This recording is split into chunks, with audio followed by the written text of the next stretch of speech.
ఇక కళ్ళజోడు అవసరం లేదు. స్మార్ట్ విజన్ ఐ హాస్పిటల్లో ఎలాంటి ఐ సర్జరీకైనా 50% డిస్కౌంట్. ఆగస్టు 11 నుండి 19 వరకు మాత్రమే. Welcome to our channel. నేను మీ నవీన్. ప్రస్తుతం మనతో knee and shoulder surgeon doctor Sai Chandra గారు ఉన్నారు. హాయ్ సార్, నమస్తే అండి. హాయ్ సార్, మోకాలు నొప్పులు చిన్న ఏజ్లో కూడా మనం చూస్తూ ఉన్నాం. ఒకప్పుడు ఏజ్ ఎక్కువ ఉన్న వాళ్ళకి చూసేవాళ్ళము. ఇప్పుడు వచ్చేసేసి 30-40 ఇయర్స్ వచ్చిన వాళ్ళు చూస్తే ఇంకా జాగ్రత్తగా ఉండాలి అన్నట్లుగా కనపడతా ఉంది. అసలు ఈ మోకాలు నొప్పులు ఎందుకు వస్తూ ఉన్నాయి, అదేవిధంగా వీటికి మార్కెట్లో ఇప్పుడు పిఆర్పి ట్రీట్మెంట్స్ అని వచ్చాయి. అది ఎవరికి సూటబుల్ సార్? మోకాలు నొప్పులు రావడానికి చాలా రీజన్స్ ఉంటాయి సార్. ఏదైనా ఇన్ఫెక్షన్ వల్ల రావచ్చు, ఏదైనా ఇన్ఫ్లమేషన్ వల్ల రావచ్చు, లేదా యూరిక్ యాసిడ్ పెరిగితే రావచ్చు, ఏదైనా దెబ్బలు తగిలినప్పుడు రావచ్చు, మెనిస్కస్ కానీ ఏసీఎల్ కానీ లిగమెంట్లు డ్యామేజ్ అయినప్పుడు రావచ్చు, కార్టిలేజ్ డ్యామేజ్ అయినప్పుడు రావచ్చు, ఇన్ఫెక్షన్లు ఇందాక చెప్పినట్టు టీబీ కానీ సెప్టిక్ ఆర్థరైటిస్ కానీ వచ్చినప్పుడు రావచ్చు. లేదా ఎక్కువగా మనం కామన్గా చూసేది ఏంటంటే వయసుతో పాటు మోకాళ్ళు అరుగుదల, దాన్ని డీజనరేటివ్ ఆస్టియోఆర్థరైటిస్ అంటాం.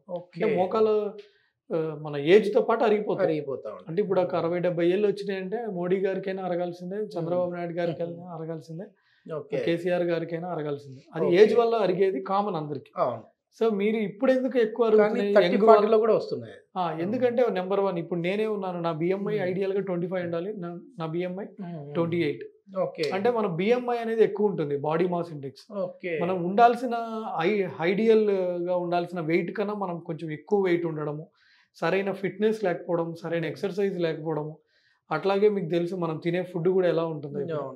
సో ఈ కారణాల వల్ల బాడీ వెయిట్ అంతా కూడా నీ పైన మోకాల పైన పడుతూ ఉంటుంది. ఎగ్జాక్ట్లీ. సో మెయిన్ అంటే ఇప్పుడు మోకాళ్ళ అరుగుదల అంటూ ఉంటాం కదా సార్. అంటే ఏ విధంగా ఇక్కడ మనం డెమోలో చూపించాలంటే, ఇది ఒక మోకాలు యొక్క డెమో మోడల్ అండి. సో ఇది పైన ఉన్నదాన్ని ఫీమర్ బోన్ అంటాము, ఈ కింద ఉన్నదాన్ని టిబియా బోన్ అంటాము, ఇది ఫిబులా బోన్ అనమాట. సో ఇక్కడ ఉన్న బోన్ని పట్టెల్లా బోన్ అంటాం, మోకాలు చిప్ప బోన్ ఇది.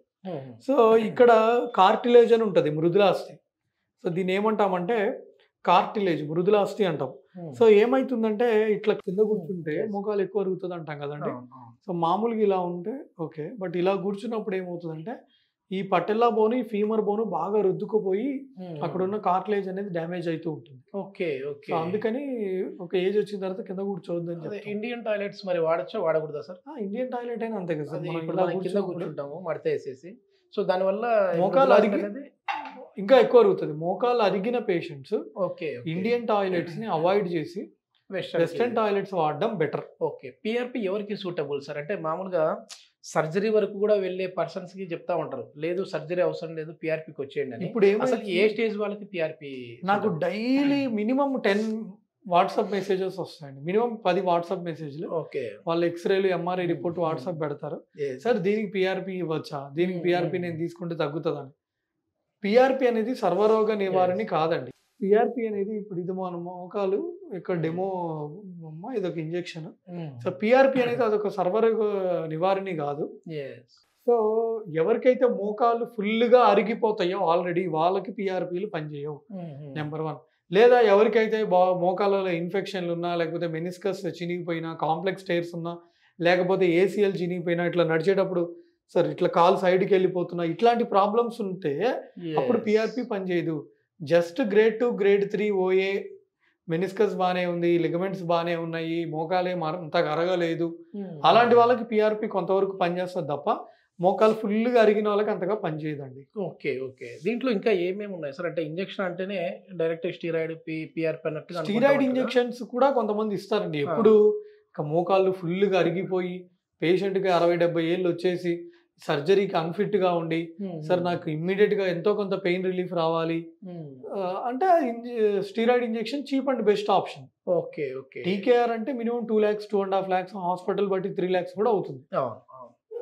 హైల్యూరానిక్ యాసిడ్ గుజ్జు ఇంజెక్షన్స్ అంటే కంపెనీ బట్టి 5,000, 10,000, 15,000, 20,000 వరకు ఉన్నాయి. అది ఎన్ని రోజులు? అది గుజ్జు ఇంజెక్షన్ సార్. ఇది మోకాళ్ళలో గుజ్జును పెంచే ఇంజెక్షన్స్ ఎన్ని రోజులు పనిచేస్తారు? అంటే ఒకసారి తీసుకుంటే లైఫ్ లాంగ్ రాదు. 6 months, 1 year అట్లా. ఏమైనా సైడ్ ఎఫెక్ట్స్ ఉంటాయి? అవి హైల్యూరానిక్ యాసిడ్ ఇంజెక్షన్ కి ఏం సైడ్ ఎఫెక్ట్స్ ఉండవు. సో స్టీరాయిడ్ ఇంజెక్షన్స్ కంటే కొంచెం బాడీకి డ్యామేజ్ చేస్తాయి కాబట్టి ఎంతో కొంత ఉంటాయి. బట్ ఏ ఇంజెక్షన్ అయినా జాయింట్లోకి ఇస్తుంటే ఎప్పుడైనా అది ఇన్ఫెక్షన్స్ వచ్చే ఛాన్స్ ఉంటుంది. సో జాగ్రత్తగా అది చూడాలన్నమాట. ఓకే, కరెక్ట్ పర్సన్ అండర్లో చేస్తేనే బాగుంటుంది అంటారు. ఎస్ ఎస్ మెయిన్ ఏంటంటే సాయి చంద్ర గారు చాలా వరకు కూడా అంటే సోషల్ సర్వీస్ లాగా చేస్తూ ఉంటారు. ఏదైనా ఇప్పుడు మీరు క్లినిక్ వరకు కూడా రావాల్సిన పని లేకుండా వాళ్ళ రిపోర్ట్స్ వచ్చాయంటే వాట్సాప్లో నుంచే ఫార్వర్డ్ చేసేసుకుంటే, ఇది ఎప్పుడంటే కోవిడ్ టైం నుంచి చేస్తూ ఉన్నారు కదా సార్ మీరు. ఓకే ఓకే, చాలా మంచి చేస్తూ ఉన్నారు సార్. ఇప్పటికే చాలామంది కూడా కమెంట్ చేస్తూ ఉంటారు, మన ఇంటర్వ్యూ కూడా గ్యాప్ వచ్చింది, సాయి చంద్ర గారితో ఇంటర్వ్యూ ఎప్పుడండి అని చెప్పేసి అడుగుతూ ఉన్నారు. సార్ ఇప్పుడు సర్జరీ అంటే నీ రీప్లేస్మెంట్ అయిన పర్సన్స్కి కావచ్చు, లేదంటే పిఆర్పి జరిగిన వాళ్ళకి కావచ్చు, ఏదైనా ఫుడ్లో చేంజెస్ ఏమైనా రావాలంటారా? అంటే పలానా ఫుడ్ తినాలి, పలానా ఫుడ్ తినకూడదు, ఈ ఫుడ్ తీసుకోవడం వల్లనే నీ పెయిన్ వస్తుంది, అట్లాంటివి ఏమైనా ఉన్నాయండి? మంచి క్వశ్చన్ అడిగారు సార్. చాలామంది రెగ్యులర్గా అడిగేది ఏంటంటే సార్ ఫుడ్ ఏం తినాలి. సో నిజంగా చెప్పాలంటే వాస్తవానికి ఇదే ఒక బెస్ట్ ఫుడ్ అంటే ఏం లేదు. ఓకే, సో మనం ఎలా చూడాలి అంటే షుగర్ ఉంటే డయాబెటిక్ పేషెంట్స్కి ఏంటంటే డయాబెటిక్ డైట్ అంటే షుగర్ లేదా వాళ్ళ షుగర్ లెవెల్స్ పెరగకుండా ఉండేలాగా ఫుడ్ తినాలి. తర్వాత బీపీ పేషెంట్లు అయితే సాల్ట్ని తగ్గించుకునే ఫుడ్ తీసుకోవాలన్నమాట. సాల్ట్ రిస్ట్రిక్టెడ్ డైట్ అంటాం, అది తీసుకోవాలి. ఓకే, ఓవరాల్గా ప్రోటీన్స్ అనేది మనం యాడిక్వేట్గా తీసుకోవాలి. మనం ఏంటంటేనండి మనకు తెలియకుండానే మనం ఎక్కువ కార్బోహైడ్రేట్స్ తింటూ ఉంటాం.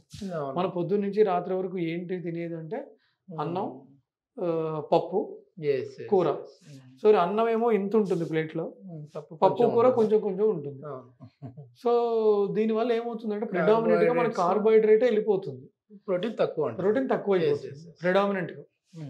సో అలా కాకుండా ప్రోటీన్ కూడా అడిక్వేట్గా తీసుకునేటట్టు చూసుకోవాలన్నమాట. ఓకే ఓకే సార్, పులుపు పదార్థాలు అంటే చింతపండు కావచ్చు, నిమ్మకాయ కావచ్చు, ఇవి ఎక్కువ తీసుకుంటే, గోంగూర కూడా, ఇవి ఎక్కువ తీసుకుంటే మోకాల నొప్పులు వస్తాయని చెప్పి ఒక అపోహ ఉంది.